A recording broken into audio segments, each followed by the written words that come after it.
सिद्दीक जान को इस्लामाबाद बोल के दफ्तर के बाहर से गिरफ्तार कर लिया गया है। अपडेट कर रहे हैं आपको, बोल न्यूज के ब्यूरो चीफ सिद्दीक जान को इस्लामाबाद बोल के दफ्तर के बाहर से गिरफ्तार कर लिया गया है। डिप्टी ब्यूरो चीफ अली शेर से इस हवाले से मजीद तफसीलात मालूम कर लेते हैं। अली शेर, बताइएगा यह गिरफ्तारी किसकी जानिब से की गई है? क्या पुलिस ने गिरफ्तार किया है या फिर FIA की टीम आई थी?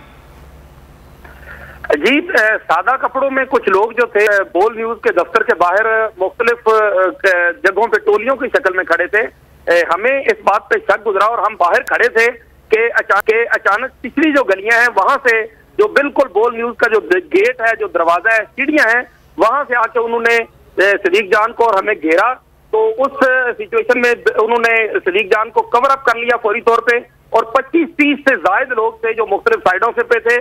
पुलिस की जो बावर्दी एहलकार थे वो भी साथ थे और 2 पुलिस के एहलकार जो है वो हमने साथ देखे। बाकी जो लोग थे वो सादा कपड़ों में थे और सिद्दीक जान को और उनके साथ जो एक उनके साथ ही होते हैं नौजवान, उनको भी साथ वो लेके चले गए हैं। हमारे जब तक ये फुटेज वगैरह जो है वो भी देखी जा सकती है कि कौन सी गाड़ी में लेके गए हैं और बाकी लोग जो थे वो हमने पीछे पकड़ने की जाने की कोशिश की, लेकिन उस वक्त तक जो है ये इतनी जल्दी में ये कार्रवाई 1 मिनटों सेकंडों में की गई कि उसमें संभलने का मौका भी नहीं मिला और सिद्दीक जान को FIA बज़ाहिर लगता है कि FIA, लेकिन कुछ भी कह सकते हैं कि ये कौन लोग हो सकते हैं। लेकिन जो पुलिस के कुछ लोग हैं जो वर्दी में नजर आ रहे हैं और खासतौर पे जो गाड़ी जा रही है उस गाड़ी का नंबर भी बिल्कुल वाज़ेह है। तो इस तरह से जो फुटेज है कैमरों की वो भी हासिल कर ली गई है।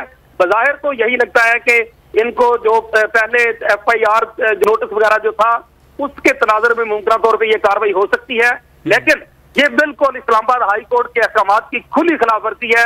क्योंकि जब सिद्दीक जान साहब के इस मामले का ये नोटिस, मुबैना नोटिस जो था, जो ऑफिशियल नहीं था, वो सामने आया था, तो उसके बाद जब इस्लामाबाद हाई कोर्ट में सहाफती तंजीमें और सिद्दीक जान साहब अपने वकला के जरिए हम जब वहां पे पहुंचे थे तो इस्लामाबाद हाई कोर्ट ने जो था वो सिद्दीक जान को हरासा करने से रोक दिया था, किसी भी किस्म की कार्रवाई से रोक दिया था और FIA समेत तमाम जो मुतल्लिका इदारे, मुख्तलिफ कानून नाफिज करने वाले इदारे हो सकते हैं, उनसे ये डिटेल मांगी थी कि इनके खिलाफ अगर कोई भी किसी किस्म की कोई शिकायत है, कोई FIR है, कोई मुकदमा है, तो वो मुकदमा जो है उसको जो है वो इसमें हाई कोर्ट में पेश किया जाए और इस केस को जो बाकी केसेस थे इस्लामाबाद हाई कोर्ट में जर्नलिस्टों के हवाले से चलने वाले केसेस उसके साथ किया था, ताकि जब अगली समाअत आएगी, अगली समाअत की डेट अभी तय नहीं हुई थी।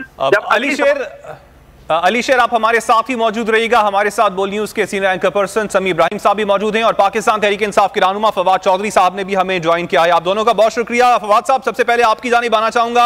अब हुकूमती इंतकामी कार्रवाइयां हैं, रुकने का नाम ही नहीं ले रही हैं।